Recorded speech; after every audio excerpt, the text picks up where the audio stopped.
Hello everyone, welcome to this session where we are going to tell you that how you can start your journey to prepare for IAS exam. So a humble request at the very start to all of you, instead of raising your hands in this Zoom meeting, we are also live on YouTube for this session, right? In case somebody misses it so that they can watch it later. So we are keeping it live on YouTube as well. So instead of raising your hands at the start of a session, let's first try, understand, listen to few things. And if there is anything left, only then raise your hands and ask your doubts. When we come to a classroom, we do not come for a class where we come with a raised hand and start asking to teachers. We come, we listen, we understand, we then appreciate, and then if a doubt is left, only then we raise hand and ask our doubts. Now there are few people who are saying either my voice is low or few of them are complaining that I am not audible. So my dear friends, you have to understand we are more than 1000 students live here, and if more than 90% students are comfortable, that means either your internet is not working properly, or it so seems that you are not having your system in the right place or right shape. So instead of telling me that my voice is not coming well, you have to understand that it is your problem. And for UPSC aspirants, the first lesson of the day is stop complaining, start finding solutions. All right. Let me write something for my friends here.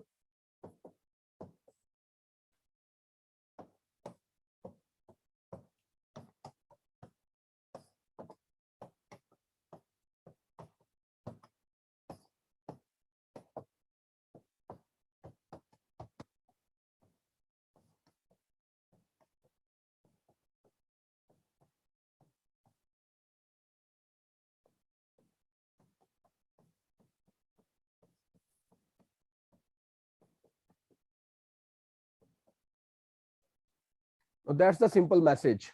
All right.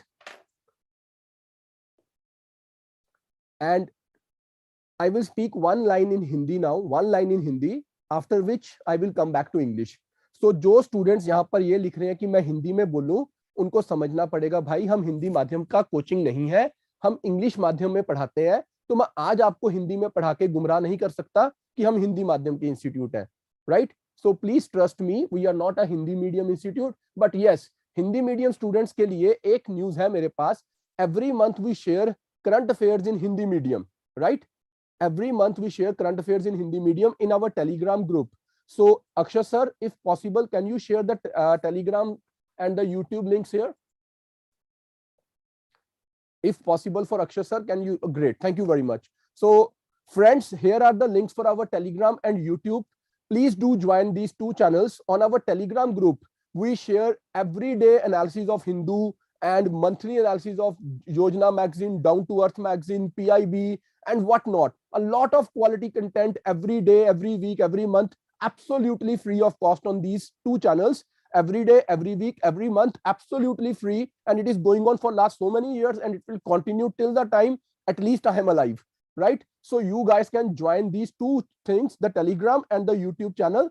Hindi माध्यम के student भी Telegram और YouTube को join कर सकते हैं। Telegram में हम हिंदी माध्यम में करंट अफेयर के बहुत बढ़िया नोट शेयर करते हैं, और साथ में यूट्यूब पे भी हम हिंदी माध्यम में कुछ कुछ चीजें बच्चों को समझाते हैं। So you can join these two things and they will help you a lot in your preparation. Alright friends, now before we start with the session, that vocabulary session where you will understand that how you have to read the things, how you have to start your journey, how you have to prepare for this exam, let me tell you few things which are very important for all of us to understand. And the importance of these things is, when we start preparing for this exam, this particular exam like IAS exam, what we need to keep in our mind. Now friends, we start preparing for IAS, right? Civil services exam conducted by Union Public Service Commission. Now most of the students, they do not realize one thing. Every year almost I can say 5 lakh students, they add themselves to the existing lobby of UPSC aspirants, and about 1-2 lakh students go out of it. Either they exhaust their chances or their attempts, or they exceed the prescribed age limit, or other things, somebody makes up their mind or something like that. So every year about 3 lakh students are totally new in this field. Now what happens is, 3 lakh are the new entrants, another 3 to 4 lakh are the existing entrants, existing candidates who are preparing for IAS for last 4, 5, 6 years. So In all, there are around 7 lakh students preparing for this exam. Now, it becomes really very difficult because UPSC will never grow beyond 1000 these days. It's not going, we can even say there are 700 posts that come for UPSC IAS exam. That means if there are 700 posts out of this, what it means is if I take 10% of this 7 lakh, it is 70,000. If I take 1% of 7 lakhs, it is 7,000, and 0.1% is 700. So obviously the success rate is going to be 0.1%. Now, every institute will never start the session with this fact because it is quite a discouraging fact that with the success rate of 0.1%, why should I try for it? Why should I give so much of time to this preparation when I know that it will eat up at least 2 to 3 years of my life? But trust me, friends, we all will agree to this fact that while we were in our class 11th or 12th, when we were doing our non-medical, many of us were aiming for IITs. But what is the success rate of IITs? It is again 0.1%. While doing our medical in our 11th and 12th class, we all were preparing for medical colleges or NEET-like exams. What is the success rate? 0.1%, right? So friends, any and every competitive exam, be it banking, be it this or be it that, every competitive exam, it is not our school or not our college that we just join any course and then we just pass through by getting the passing marks and then we move to the next class or the next course. Competitive exams are totally unlike that.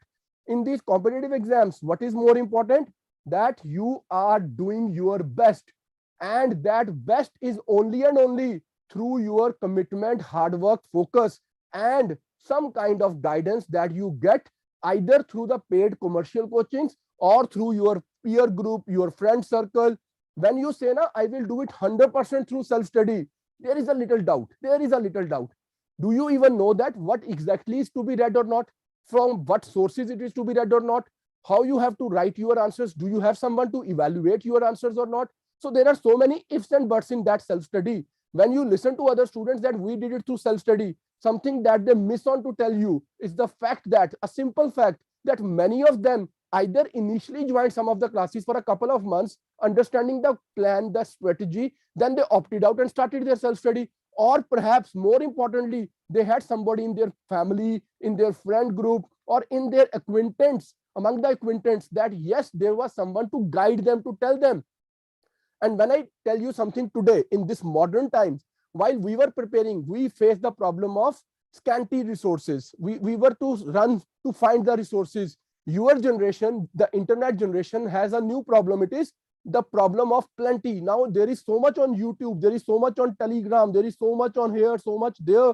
Even on Insta now people are teaching, on Facebook people are teaching. Then where to choose, how to choose, what is right, what is wrong, what is required, what is not required. This is the biggest problem you students are facing these days, right? So friends, first of all, make sure that you have to do something in life. When you have to do something in life, it is immaterial that what is the success rate, because for any and every exam, there is a competition. If there would have been no competition, everybody would have been settled in life. Why there are few people who are well settled and others who are not at all settled? Why there are people who are very comfortable in their lives and there are others who are not at all comfortable in life? So those who are not comfortable in life, you know who they are? They are the people who always and always had been in their comfort zones. Oh, I am relaxing, I am happy, I am not going to make extra effort. So here they are, and they have not achieved anything worthwhile in their life. Success comes out of only and only hard work. You cannot expect yourself to be a successful person if you are not ready to work hard. And trust me for this, hard work never goes unrewarded. Now let me prove this point that hard work never goes unrewarded. So if you prepare for this IAS exam, right, you have given your 100% best to the preparation for IAS. Now, while you are preparing for IAS, you come to know that UPSC holds CAPF exam, UPSC holds CDS exam, UPSC holds EPFO exam, and many such like other exams. So by virtue of preparing for IAS exam, you are almost there for all of these exams. You can appear in these papers, and once you clear them, you are already settled in life. But if you clear them and you still have that zeal, you still have that determination, who is stopping you to not appear for IAS again? If you have that age, you are still left with the attempt, you can continue your journey. And the name that comes immediately to my mind is the name of Ma'am Dipinder. She was my student. She was preparing for IAS. Then she couldn't clear IAS in first or second attempt. Perhaps she appeared for another exam, got selected as ITO, Income Tax Officer. While serving in Income Tax Office, she continued her journey to prepare for IAS, and in next 2 years, she cleared the exam, and now she is an IRS officer. So by virtue of preparing for IAS, you are ready for many other exams by UPSC, and we are forgetting that there are state civil services as well. Punjab PCS, Haryana HCS, Himachal HAS, Karnataka KAS, Kashmir KAS, and things like that. So there are so many other exams. When you are preparing for IAS, you are almost prepared for all of these exams as well. And if you go by the previous year results, the trends, most of the students who qualify in the state services, they are the same who had been preparing for UPSC IAS exam. Let me give you a few examples. Let's start from Himachal. Oshin Sharma, one of our old students, she was a student in my IAS batch. Now she is SDM in Himachal, right? Ankita Adhikari, she was in my IAS batch. Now she's HCS officer in Haryana. She's SDM. Let's talk about Punjab. There are students like Kuldeep Bawa. He was my IAS student. Now he's SDM in Punjab. So Punjab PCS, Haryana HCS, Himachal HAS. You talk of any state, most of the students who qualify, they are the ones who have been preparing for IAS. So once you prepare for IAS, you are prepared for so many other exams. Not to forget RBI, NABARD, SEBI. Most of the students who jump into these exams, they are also the ones who had at one point of time been preparing for IAS exam.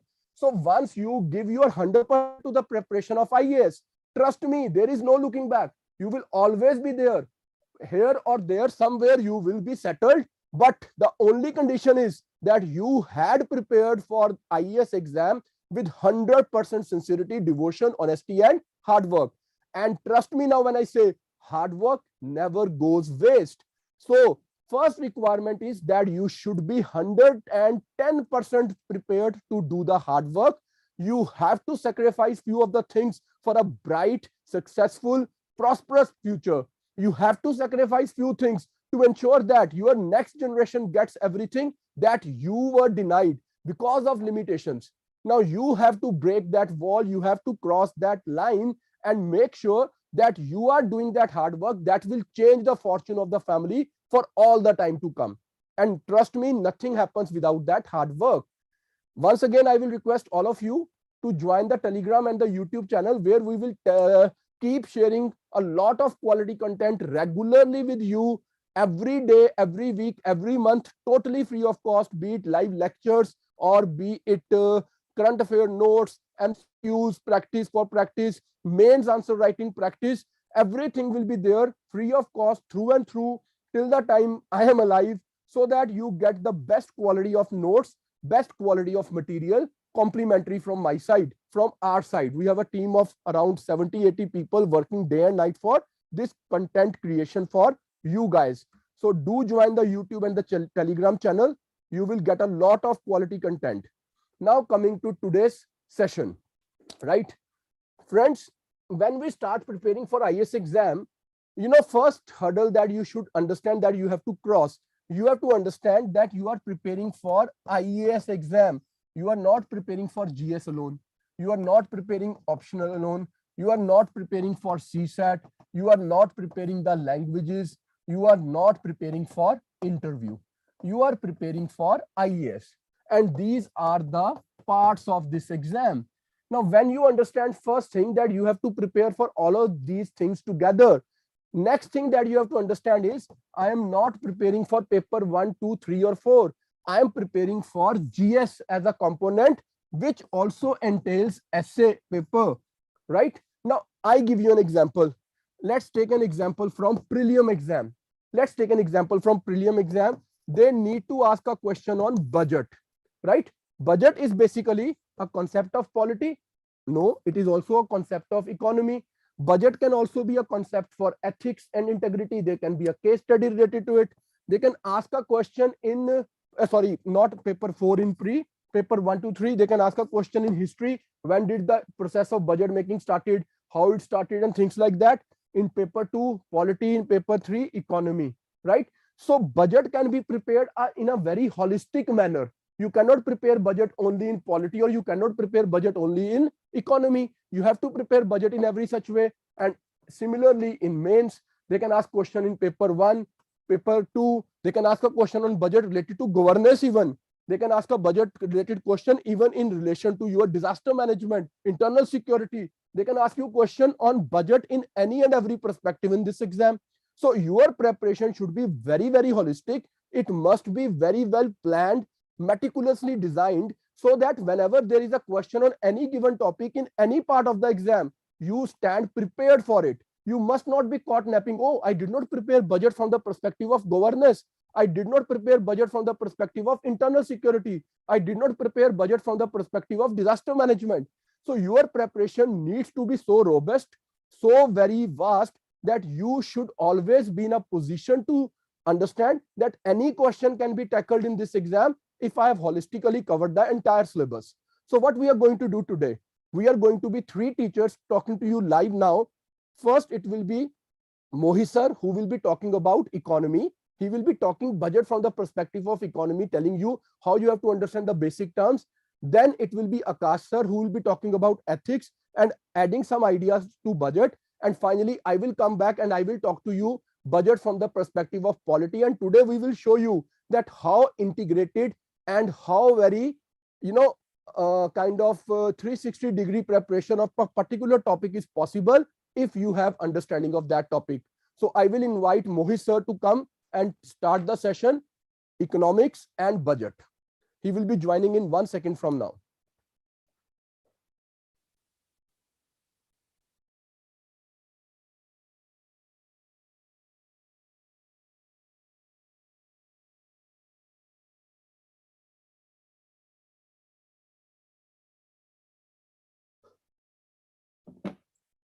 Okay. Hello, everyone. Am I audible? Am I audible?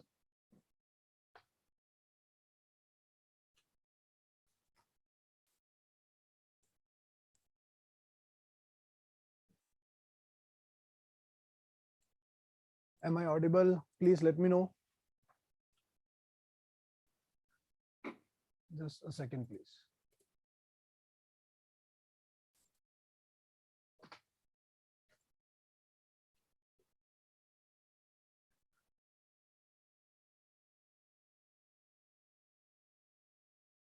Okay, now please tell me, am I audible? Please type it. Yes or no? Okay, yes, got it.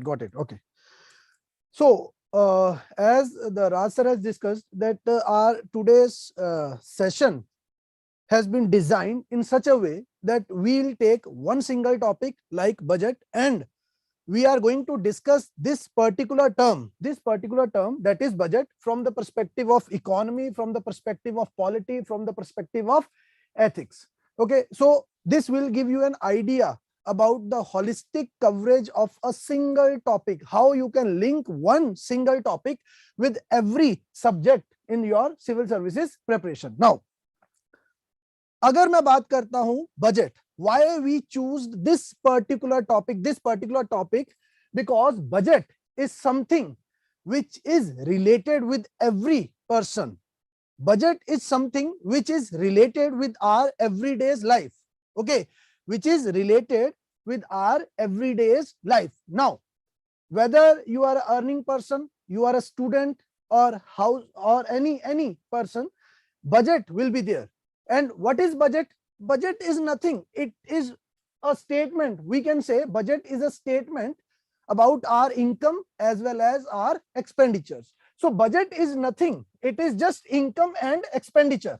Now, when I am using the term budget, as I said, it is related with an individual, and at the same time, this budget, this term is also related with a nation.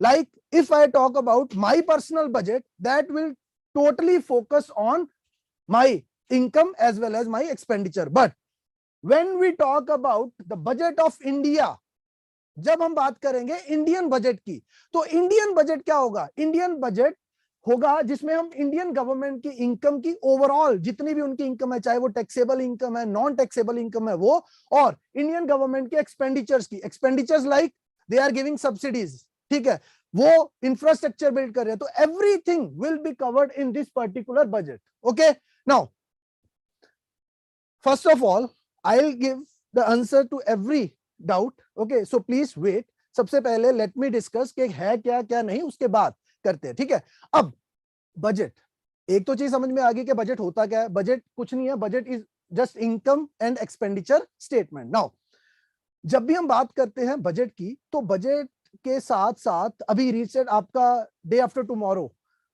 Parliament में budget पेश होगा. ठीक है, तो उस budget में होगा क्या. अगर हम बात करते हैं इंडियन गवर्नमेंट के बजट की, तो उसमें होता क्या है. इंडियन गवर्नमेंट के एक साल के बजट में 3 साल की स्टेटमेंट्स होती हैं.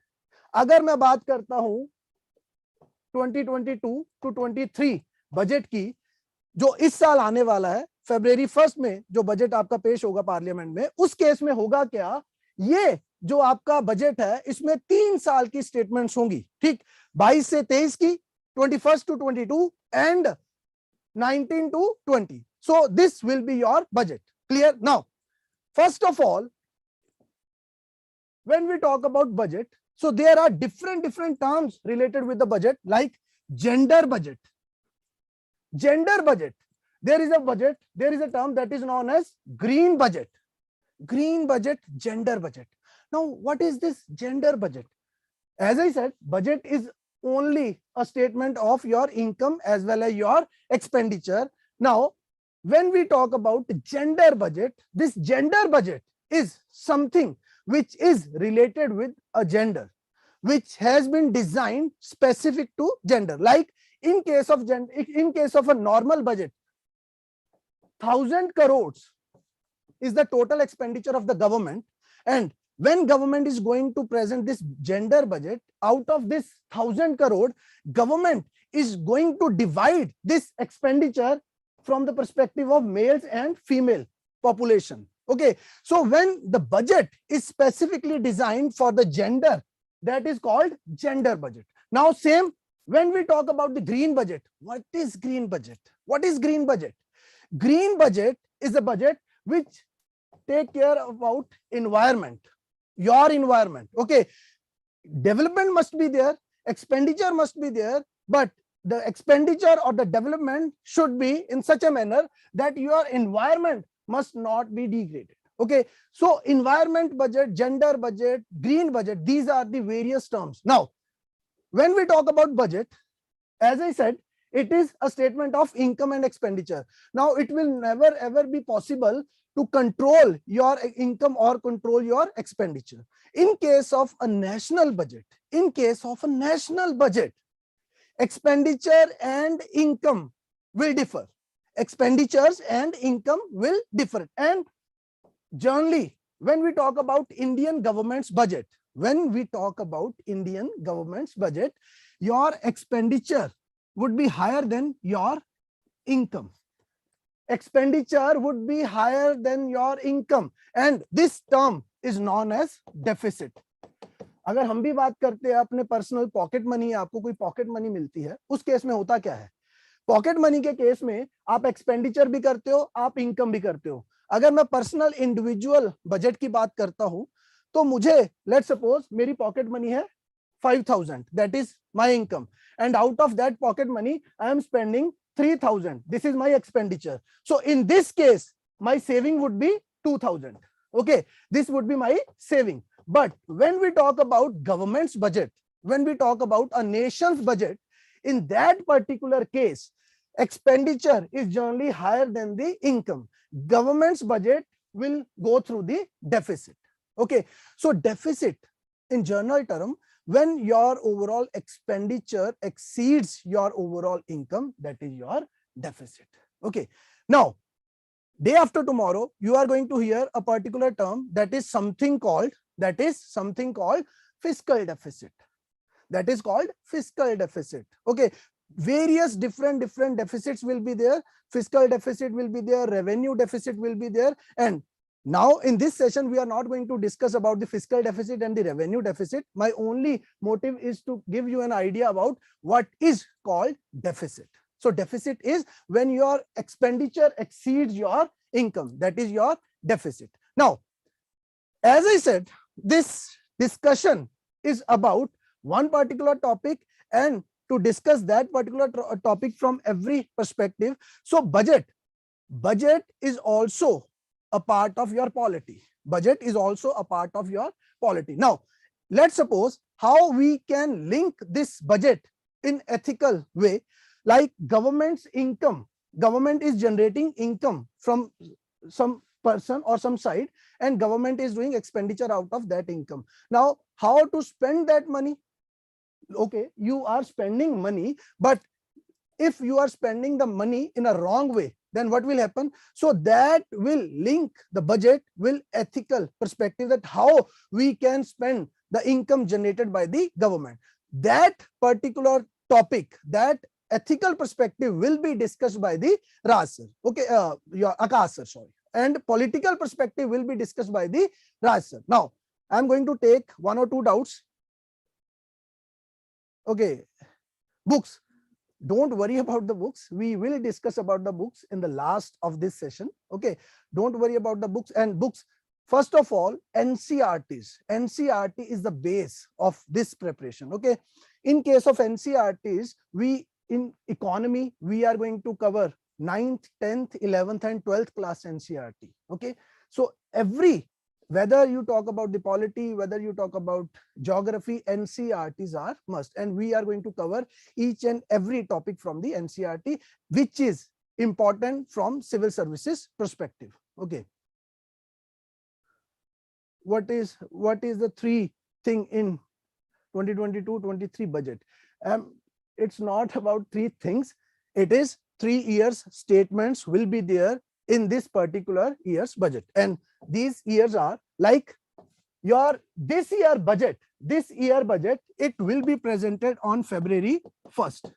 And this budget year will start from 1st of April 2022 and this will last 31st of March 2023.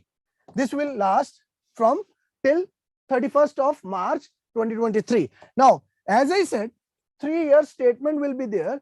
This year's coming year statement will be there. And this running year is your 2021 to 2022. April 21 to March. This running year statement will be there. And at the same time, your last year, which has already been passed, this particular year, this year's statement will also be there in this particular year's budget. So these 3 years will be covered in this particular year's budget, which is going to be there on 1st of Feb. Is it clear to everyone?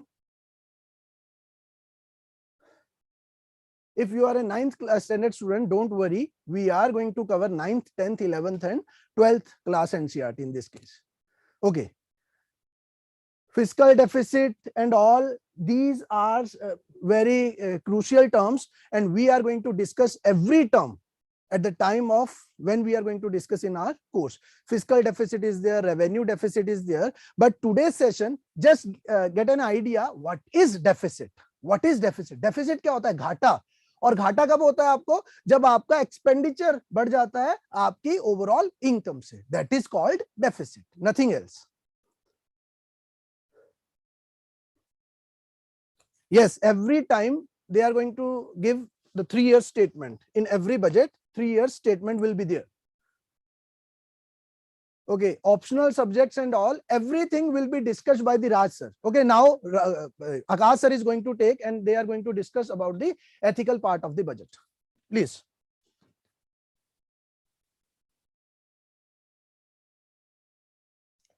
Good afternoon, good evening, everyone. I hope I'm audible. Please type if I'm audible. All right. Good. So everyone, my name is Akash, and I have an experience of 4 IAS interviews. And in this session that is continuing right now, we are going to continue forward. And here I am going to talk about, vocabulary and the role of vocabulary for ethics, integrity, and aptitude paper in general studies. I'm going to be a very general to you people, telling you that why is it that the general studies paper 4, that is ethics, integrity and aptitude, it is actually considered as one of the most difficult paper in civil services examination. And when we asked a sample size as why did they find the general studies paper for ethics to be very difficult, or why they are so afraid of this paper, they told us various reasons, and I'm going to tell you that only reason is the vocabulary that we are going to discuss. So be patient and try to understand how you can master the general studies paper 4, entirely emphasizing upon the vocabulary of this paper, which is very, very important, and I'm going to make you test it by yourself. All right, so be patient and try to understand next 10-15 minutes. It's going to give you the entire requirement of what is there in general studies paper 4. Okay, so when we ask the students that why they are so much of afraid, or why they are afraid of this general studies ethics paper 4, they told us, sir, there is extremely unpredictable scoring. Like one of my student in ethics paper, he scored 110 one year out of 250, and another year, the next year, he scored 85. He came to me and he said, sir, am I becoming unethical? I asked, why did you say so? He said, sir, I got 110 last year. That means I was ethical. And this year I'm getting 85. This means UPSC is telling me that I'm unethical now. I said, no. There is a reason, my dear friend, my dear student, you are scoring low this year compared to last year. There is a specific reason, and I'm going to tell you all these. What are the reasons? Hold on. Second, they say, sir, it's very confusing. We are not able to find words for the questions asked.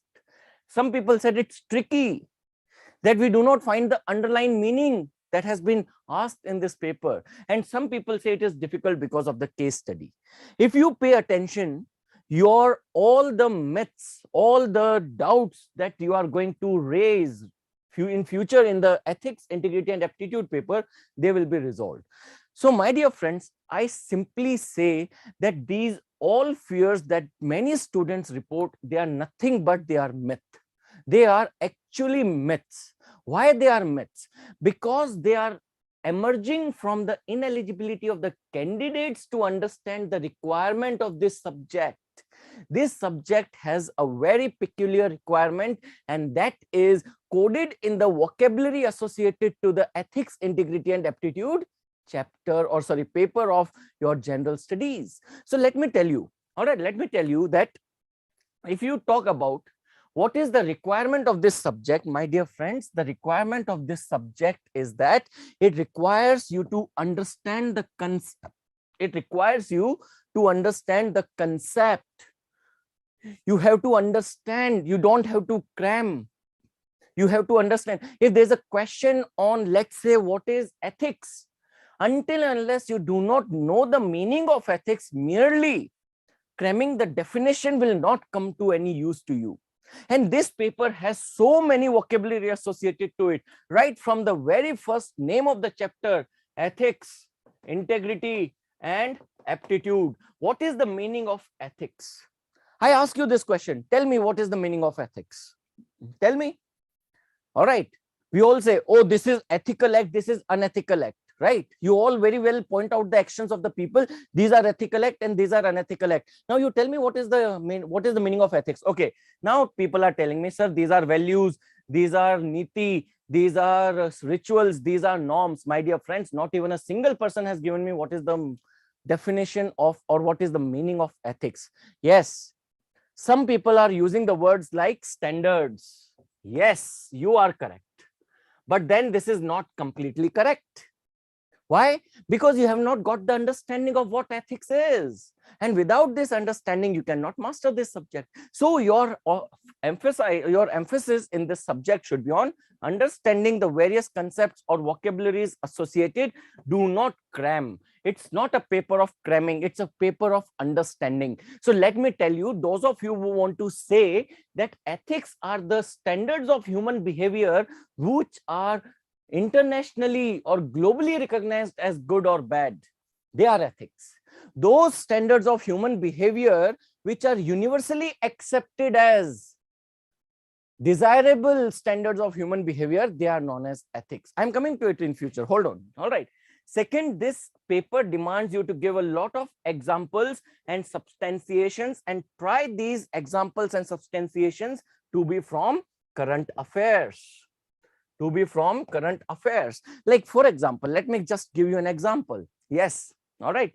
You will appreciate this thing. There's a question about unethical practices present against women in the society, and you have given a very beautiful answer, but you have not given me the example.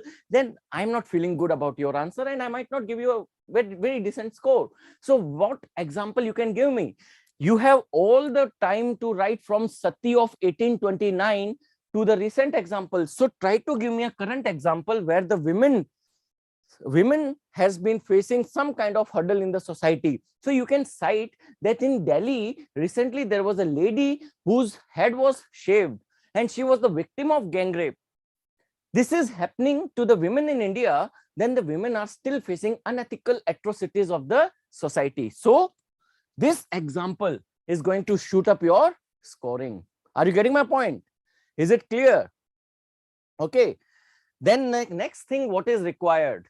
In the case studies, my dear friends, you have to give a lot of thought process. You have to think. You have to give a lot of thought process. Like, for example, if you are asked that you are a DC of a particular district where there is a high rate of child labor, how you are going to stop the child labor? Here you just cannot write, okay, I'm going to call the police and get the people arrested. This is not critical thinking. The critical thinking will be, so while giving example, should we mention that when and where it happened? Yes. Try to give the realistic, try to give the current examples, which are there in news. They will give you more marks than anything else. Okay, now coming to the last one. So I told you that, like, you are a DC of a particular district, you are a collector of a particular district. What steps will you take to combat child labor? Now you have to think, what are the reasons for child labor? Then after finding the reasons, you will try to plug the reasons. Are you getting my point? You are going to plug the reasons. If you plug the reasons, the problem of child labor will be taken care of. But how to identify the reasons for child labor? It cannot be done without critical thinking. So these are the 3 requirements of this General Studies paper 4. And those people who do not prepare this paper according to these 3 requirements, they complain, ki sir, this is unpredictable, this is tricky, this is confusing, case studies are difficult. Only 3 things that are required. So let me show you. Yeah. All right. So now let me show you through an example. This is a very basic question that UPSC has asked. The question is, what is the difference between ethics and morality? All right. See, I'm showing you how UPSC play with vocabulary in General Studies paper 4. How easily UPSC play with vocabulary in General Studies paper 4. Try to appreciate it. So the question is, what is the difference between ethics and morality? So they are asking you to write the vocabulary definition of ethics and morality. How it is different? Now the thing is this: if you look at this topic of ethics and morality, my dear friends, it is the beginning of confusion, because both ethics and morality, they both are the standards of human action. They both are the standards of human action. And in General Studies paper 4, UPSC play with this thing. Whenever there is some kind of overlapping, UPSC asks the question in a snap. So this question becomes a very tricky question, and the students who didn't understand the concept, they are going to suffer. It's a tricky question. Why it is tricky? Because both ethics and morality, they talk about human action. What human action is moral, what human action is ethical. How you are going to distinguish between an ethical human action and a moral human action? According to your understanding right now, they both are same. But I'm telling you, they both are not same. Why? That's the thing that UPSC will trouble you with. So try to understand it. All right. So I told you that the overlap between ethics and morality becomes the basis of confusion. All right. Why? Because both ethics and morality, they are the standards of human action. They both justify human action as good and human action as bad. That is, they are acting as a guideline for human action. That is, they differentiate between a good action and a bad action. a desirable action and an undesirable action, a constructive action and a destructive action. So my dear friends, ethics and morality, they are having a significant overlap because they both are guidelines and standards for human action to qualify or classify them as desirable or undesirable. Now, what is the difference that the UPSC is asking? Are you getting my point? What is the difference the UPSC is asking? So try to understand it this way. It is what UPSC asked through this question. You have to tell the difference. How ethics is different from morality. So one thing is clear, they both have the standards of human action, but the difference between ethics and morality is that ethics, they are the universal standards, whereas morality is not a universal standard.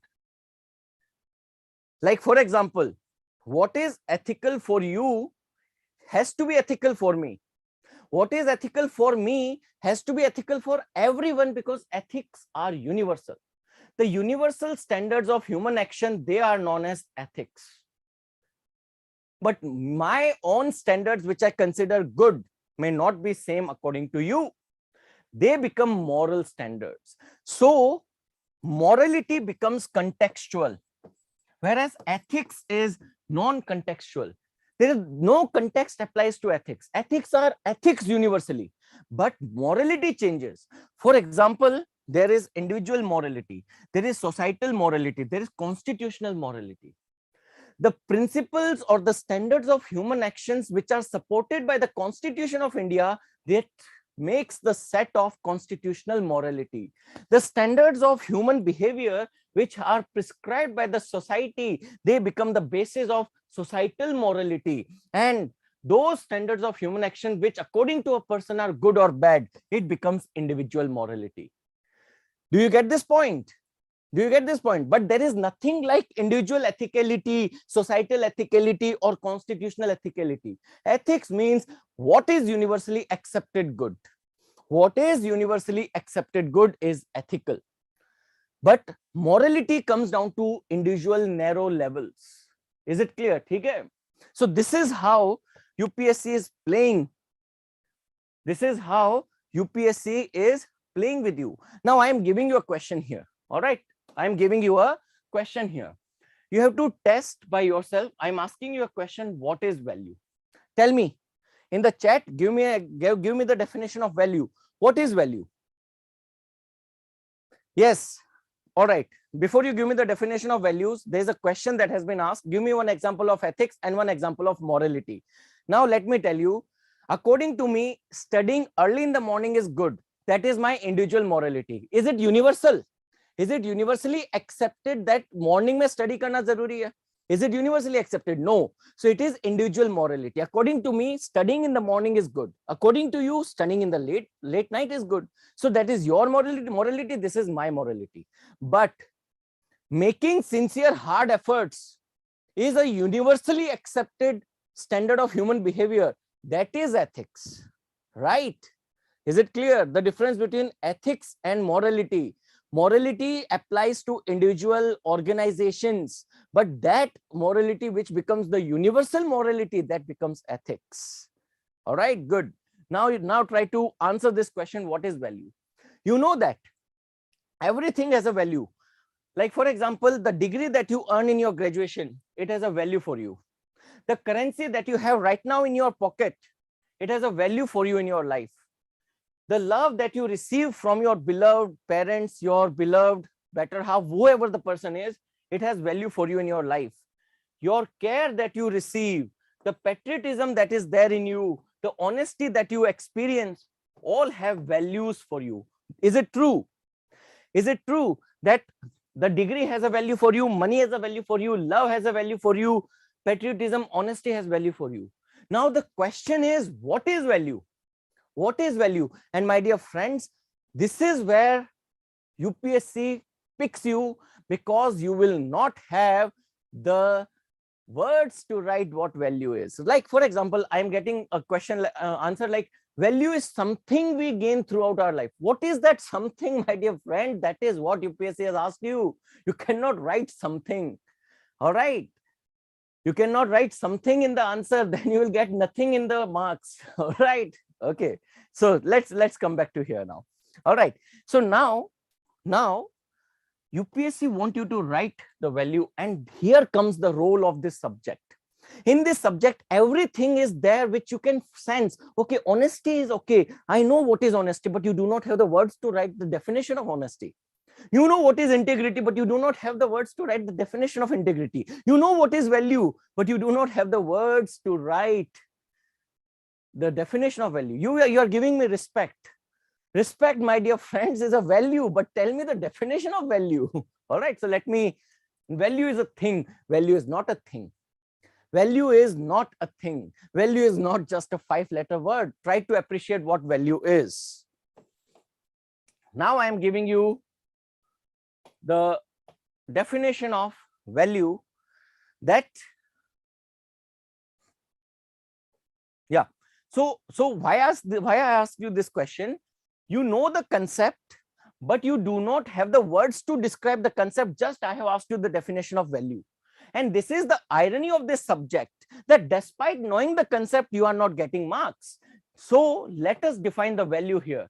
So value is nothing but it is, my dear friends, it is ideals or beliefs. Values are ideals or beliefs to which you attach a worth. All those beliefs, all those ideals to which you attach importance, that are value, right? If you are an honest person, then honesty, which is an ideal or belief, you attach a significant importance to it, so it becomes a value for you.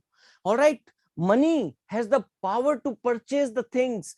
To purchase that thing, you attach an importance, so money will become a value for you.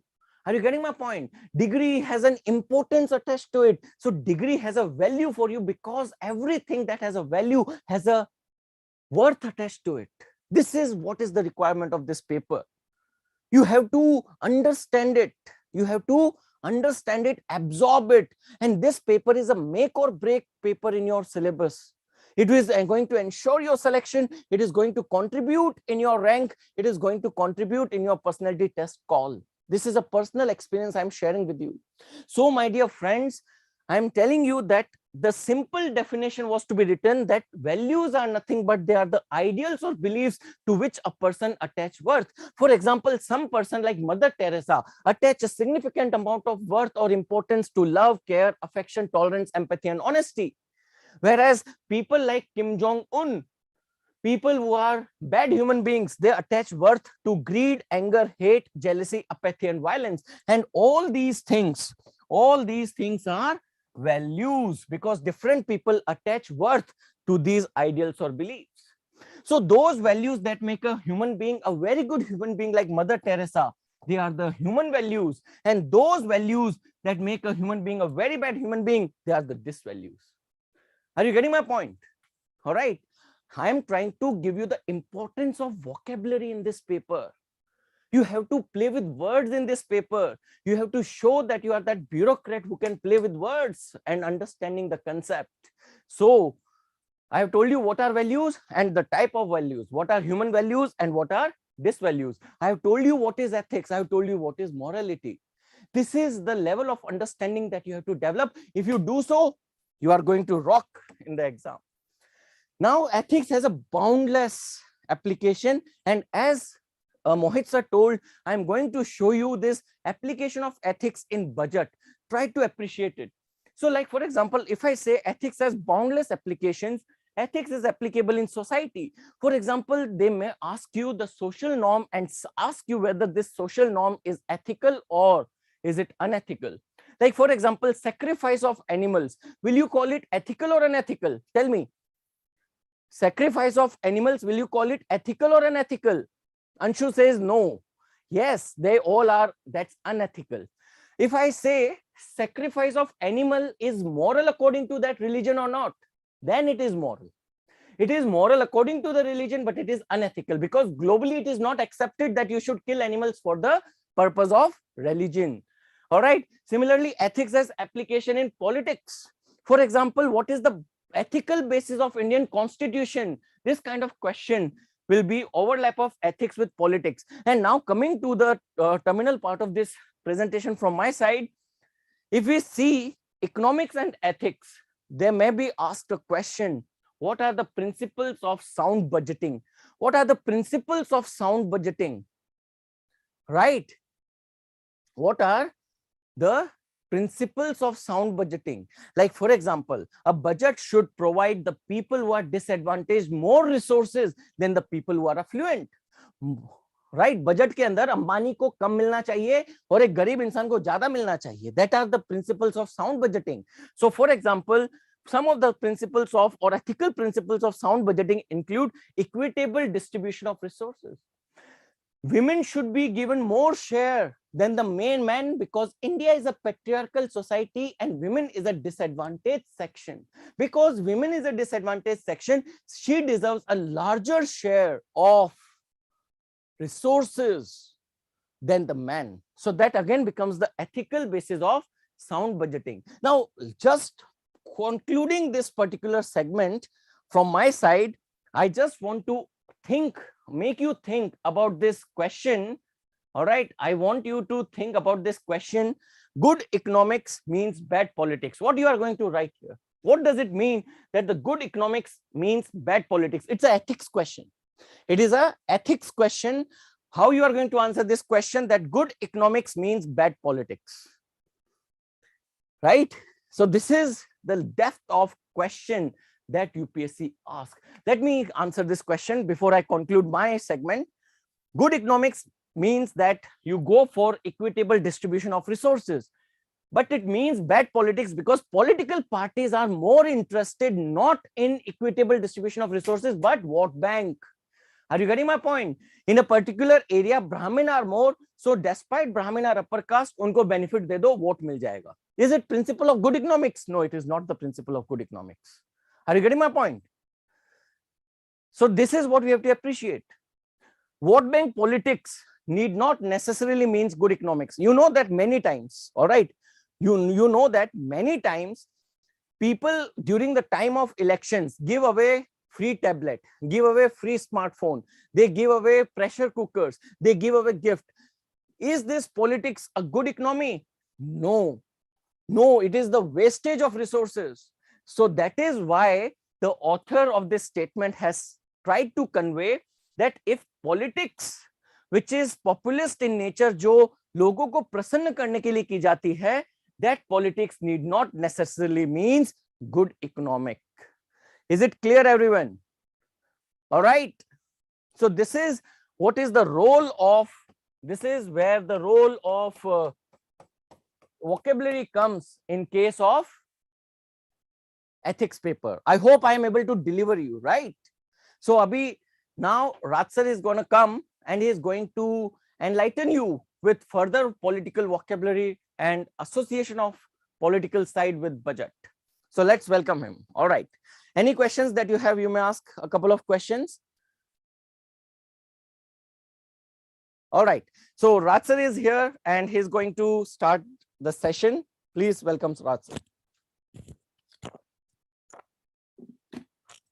Hello, everyone. I hope this session would have been a little kind of encouraging session for you. You would have learned something new today. Great. So let me tell you something about now polity part so that you can understand that how budget and polity can be related. After this, we will have some more discussions and you can also ask some of the questions. But for the while, I'm going to disable the chat. Right, I'm going to disable the chat so that you guys can focus on the class. And meanwhile, I will request my team if they can once again share the YouTube and the Telegram session links so that students who have not joined, they can join it. And trust me, friends, these two channels, the Telegram and the YouTube channel, they are for your benefit. We provide absolutely complimentary things, all free content, very high quality content every day on these two channels. So those who have not joined it, I would once again request them, do join it so that you keep getting quality content, high quality content completely free. All right, so we are going to now discuss budget and I will be giving you some vocabulary as well, integrating the things, giving you a better and a broader perspective of preparing for IAS exam. So friends, when we talk about budget, something that comes to my mind is Article 112. right? Article 112 of the Constitution of India, which talks about annual financial statement. Now, what is annual financial statement? It is budget, right? Now, how budget is prepared?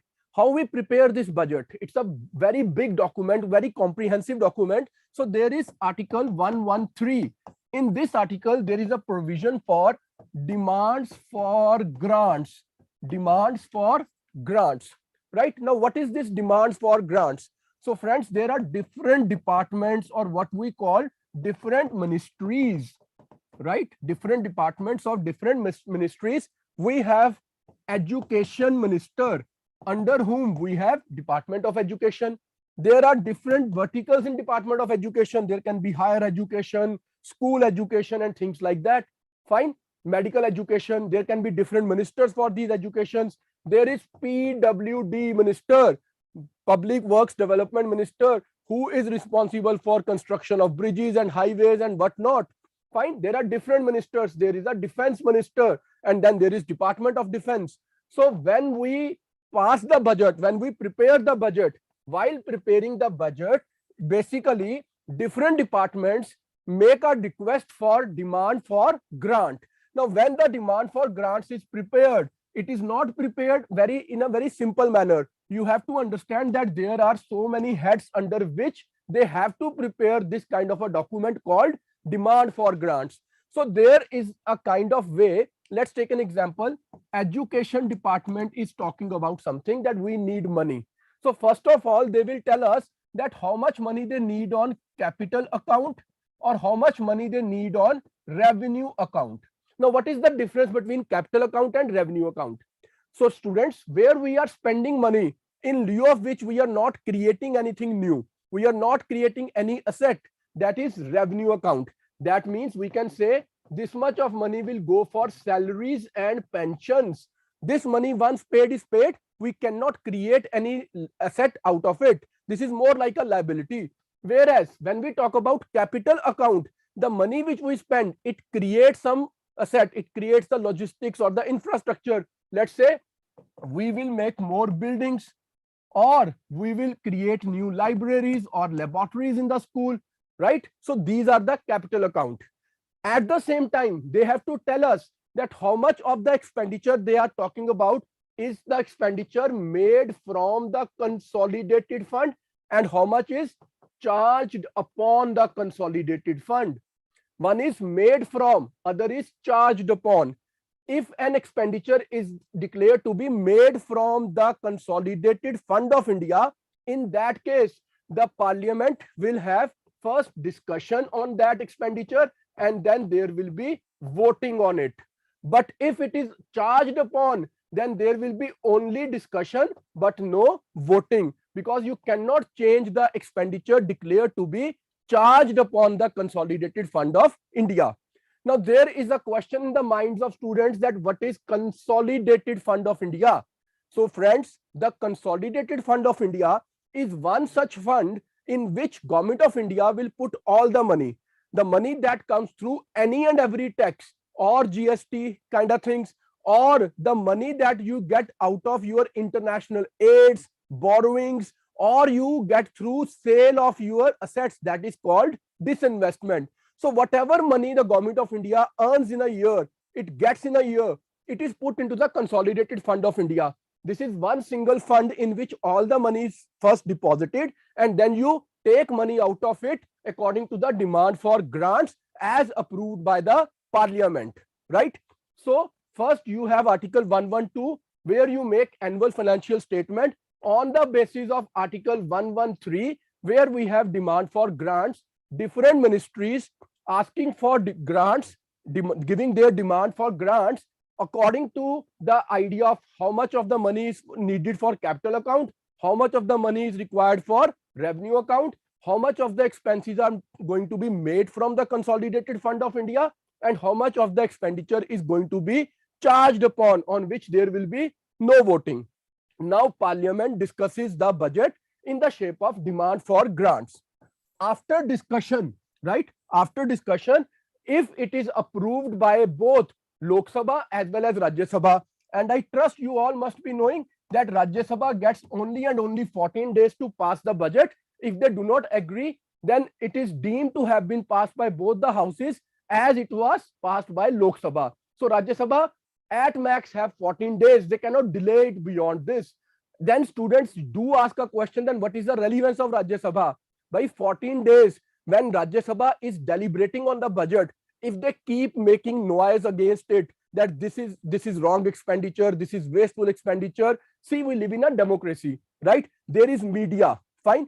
If the Rajya Sabha is making a lot of hue and cry that the government, which have majority in Lok Sabha, and they are passing a budget which is not at all friendly to the people, or it has some problems, limitations, challenges, then press will highlight the issue. And when the issue is highlighted, it will come in the public domain, and then the public opinion will turn against the government. Government will start losing confidence of the people, and in the next elections, people may not vote for that government. Now, this is the basic premise of democracy, and Rajya Sabha is relevant in this context. That Rajya Sabha is not just a revising chamber, it strengthens the roots of democracy as well. Despite Rajya Sabha not being a directly elected house, it creates influence. It has its effect on the elected members, because Lok Sabha is directly elected. When Rajya Sabha highlights the shortcomings of Lok Sabha, when members of Rajya Sabha say something against the things that are being done by Lok Sabha, and it reaches the media, through media it reaches the public, then it becomes a public glare, and then people have made up their mind whether to vote for the present government next time or not. So this is how you have to integrate the things. Now that the budget has been passed, it came under Article 112, 113, the budget has been passed. Now there is Article 114 where we talk about Appropriation Bill. Now what is Appropriation Bill? So friends, what happened?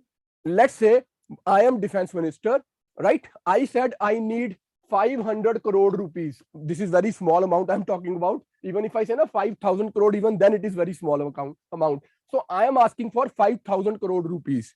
I cannot say, give me 5,000 rupees. I have to tell why I need 5,000 crore rupees. So I will tell that 1,000 crore of rupees will go for salaries of the defense personnel. Another 750 crore will go for pensions of the defense personnel. That means this is on revenue account. Then I will say we need to upgrade our defense forces. For Air Force, we need to buy new aircraft, fighter jets. We need 1,000 crore for Air Force. We will buy new assets, new aircrafts, new helicopters.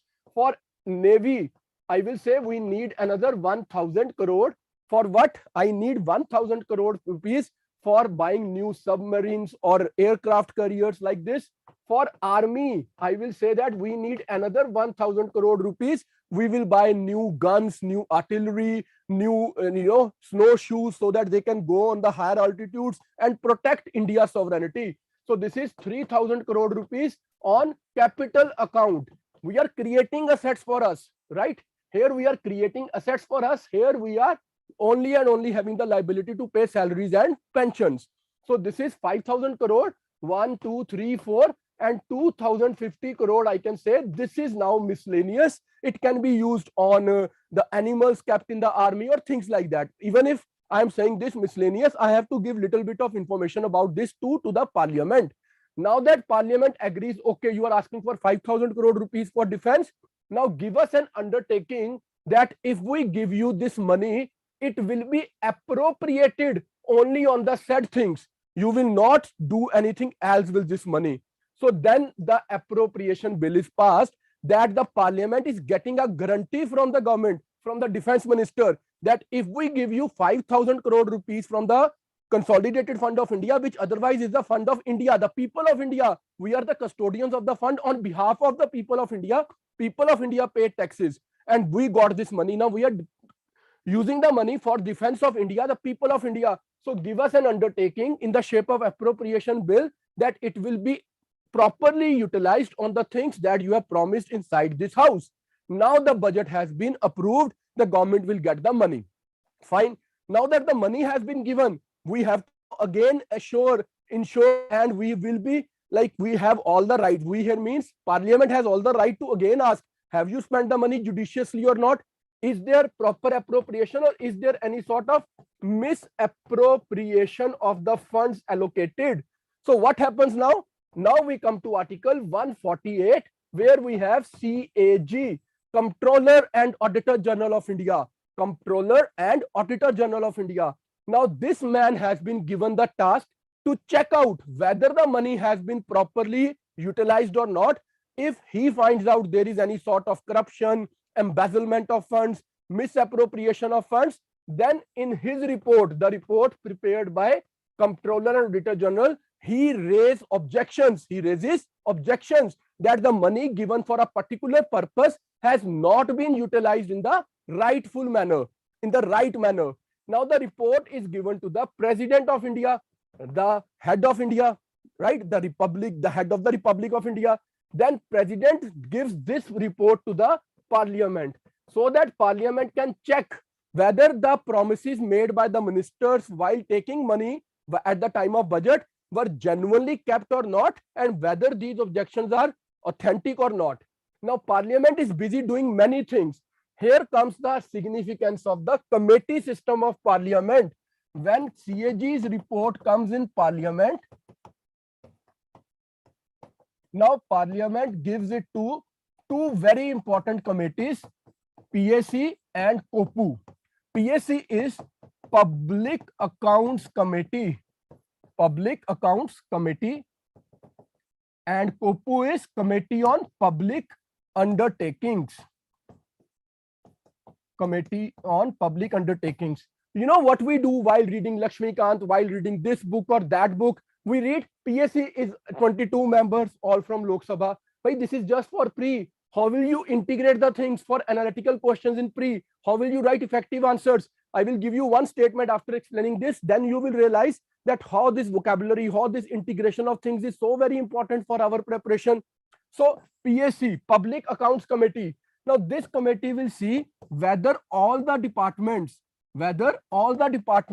let's say electricity department or education department, the money that we gave to them, did they use it for the proper purpose or not? And COPU will do it for public undertakings like the corporations or the boards.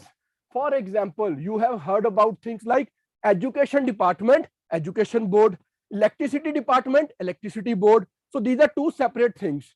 One is public undertakings, PSUs, which are run by government, right? Others are the departments of the government. So we make two committees, PAC to look after the departments, COPU to look after public undertakings. Now, when we say within the Constitution of India, we have a mechanism where we create some sort of accountability that if you got money, you are accountable to tell, did you use it properly or not? Then when you get all the reports, then the element of transparency comes in. Now, if you are asked a question, the Constitution of India itself provides for good governance. This is just an example that the mechanism of CAG, PAC, and COPU and things like this itself creates the mechanism of good governance from within the Constitution of India. Is it clear to everyone? Could you understand? I've opened the chat box. Please let me know if you could understand this idea. Could you appreciate this linking and understanding today?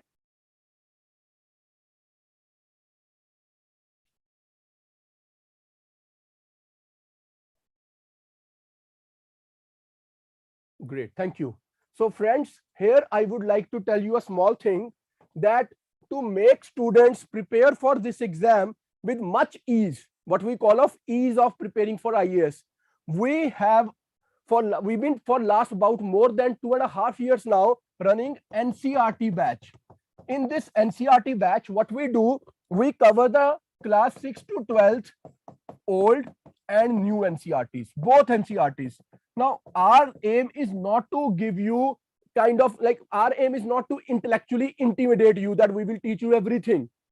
After deep analysis, proper understanding, we have found that what is relevant for UPS and what is not relevant. And when we prepare for such a competitive exam, such a tough competitive exam, we need to understand, to know what is not important is more important rather than knowing what is important. When you know now what is not important, this is not to be like taken care of, then you are left with very few things, and then it becomes easier to prepare. Fine. So old and new NCERTs class 6 to 12, then where required the Tamil Nadu board books are added, and where required NIOS, National Institute of Open School. This is a very important source. You know, it is such an important source. If you search few of the questions asked in the previous year papers, you will directly find statements from the notes of NIOS. So new old NCERTs, Tamil Nadu board books where required, and NIOS where required. We cover all these sources in the most comprehensive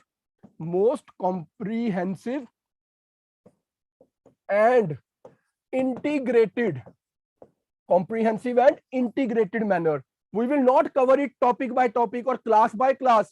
We will cover it by the significance of the topic that has to be covered. For example, if my teacher has to teach you environment, he will be taking the book of geography, he will be taking the book of biology, and he will be taking the book of political science, where there are topics of environment in these three books. They all will be integrated at one place. Now that gives you an integrated note for an integrated approach to write more effective answers in your exam, to have better understanding, more analytical understanding of things. For example, if we are doing history in class and I have to teach you about Buddhism and Jainism, so I will pick up class 6 NCERT, I will pick up class 12th NCERT, I will pick up 11th class book of fine arts and take out the chapters of art and architecture related to Buddhism and Jainism. Then after reading all three different chapters of three different books, I will make single note that I will discuss and share with my students. So this NCERT course that we run, we have already catered to more than 5,000 students already in this course. It is a live class every day, 5 to 8 p.m. and it is a 75 days course. 75 days course. From Monday to Saturday, there is a live class, and every Sunday we give you a test for your evaluation, right? So it is 75 days course in which we cover all the sources. And trust me, when students try to do it themselves, many students who joined our batches earlier, they themselves said that, sir, either we could not complete it in 3, 4, 5, 6 months, or even if we thought we have completed it, after attending these classes, we realized that we were missing on so many important things that we were not able to integrate and understand the things with such a depth, with such an analytical bent of mind, which these classes help us develop in such a short span of time. So every day you get a live class, but we understand that you may miss a class or you may need to revise it. So along with the 75 days live classes, we provide you another 75 days, total 150 days, up to which you can access the lectures in its recorded shape as well. So 75 days live, if you miss it, you can see it the next day. Otherwise, once you complete the course, you can continue watching the videos again for another 75 days.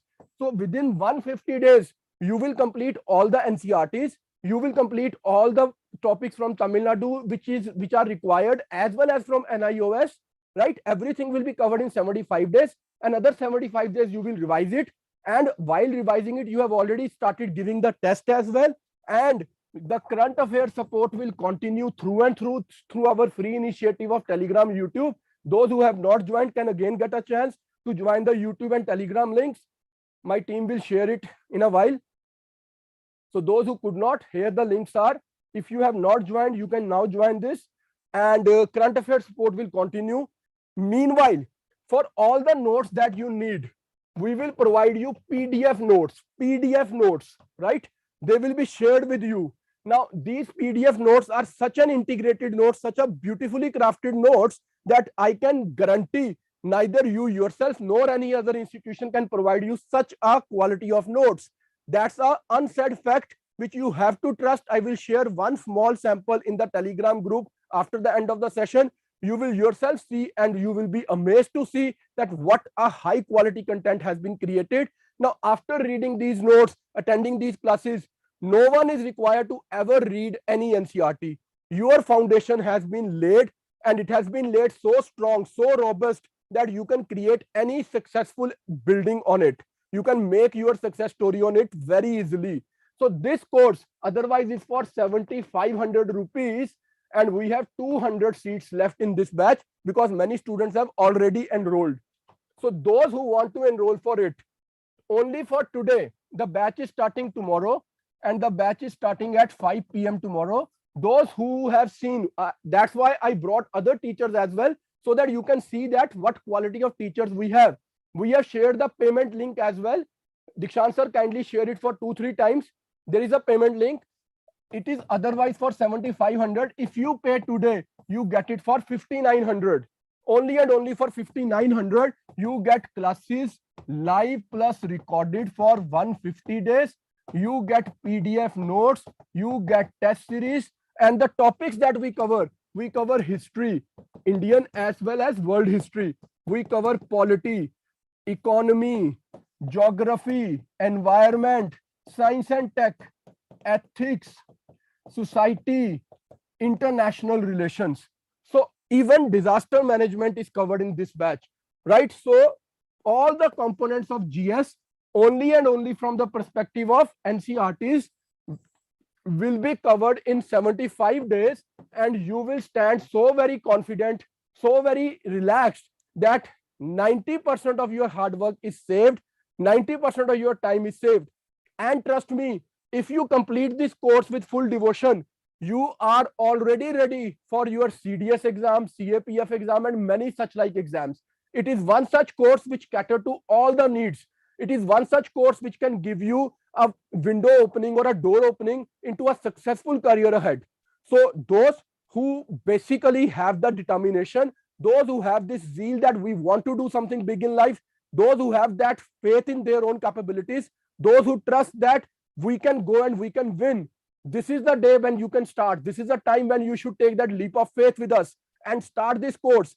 And once you start it, and when I look at the students who have already started enrolling, 7 students have already paid the fees. They have successfully registered for the course while I was just explaining. Now that's the trust that we have earned among the students in last 2.5 years. We have students from every state in India now, right? That's the level of trust that we have earned from our students, right? So guys, 8 students have already paid. Now it is up to you. It is up to you. There are 2 types of people, one who only dream and keep dreaming because they are sleeping, they are not taking action, and others who achieve. Those who achieve, they are the ones who have started. There are 11 achievers who have already enrolled for the course. Now this is that trust that we have earned from our students.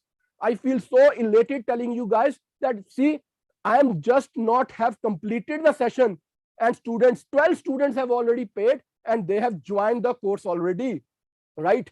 5,900 rupees, and you get classes live and recorded, PDF notes, test series, and whatnot.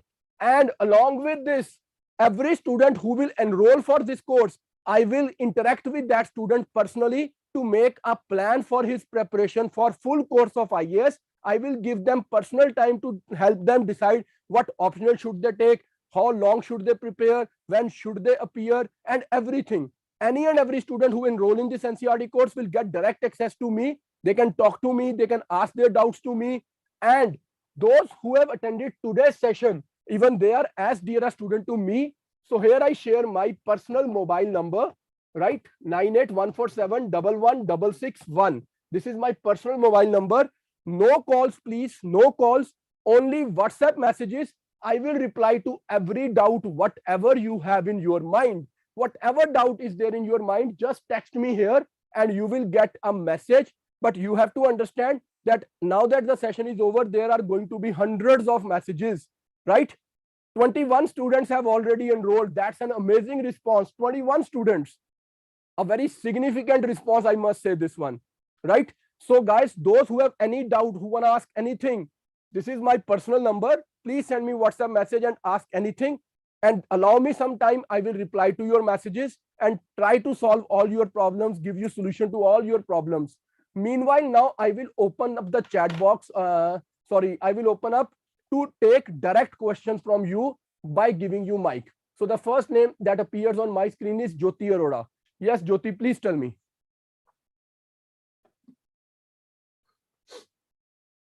Jyoti Arora, please switch on your mic if you have any doubt so that I can talk to you and solve your problem. Jyoti, though your mic is on, but your voice is not coming. Meanwhile, Good evening, sir. Hi, good evening. Yes, please tell me. Sir, no, I have no doubt. Okay. Okay. So that, Sir, I want to say it was too amazing thank you very much. Jyoti. session. Thank you very much. And we will Yes. teach in a more amazing manner once you join the batch. Okay, sir. All right. Thank you. God bless you. Rajashekhar. Yes, Rajashekhar. Please switch on your mic.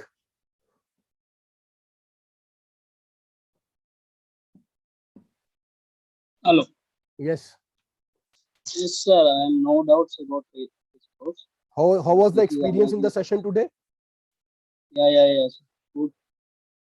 All right. Thank you. Yeah.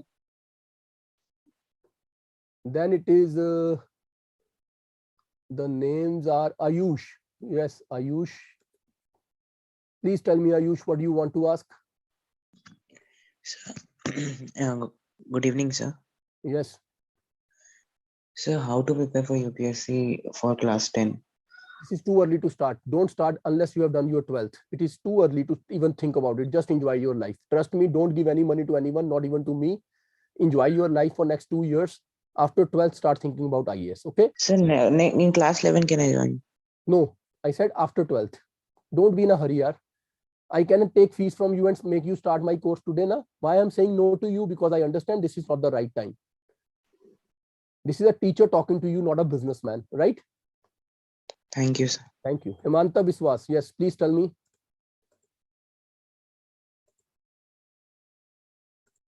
Hey, Himanta Biswas, please tell me. Yama. There is a student by the name Yama. You tell me, please. Himanta, you can speak. Your mic is on.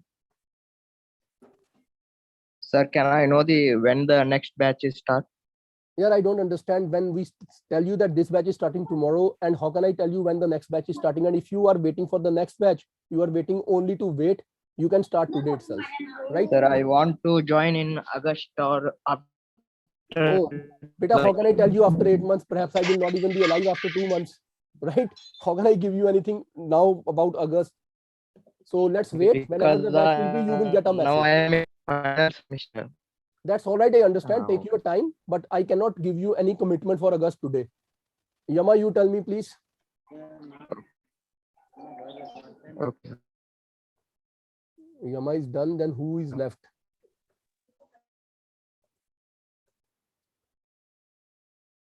Anshu दास. अंशु से बात तो कर ही लेते हैं. अंशु दास. कहाँ है अंशु दास? Yes, here is Anshu Das.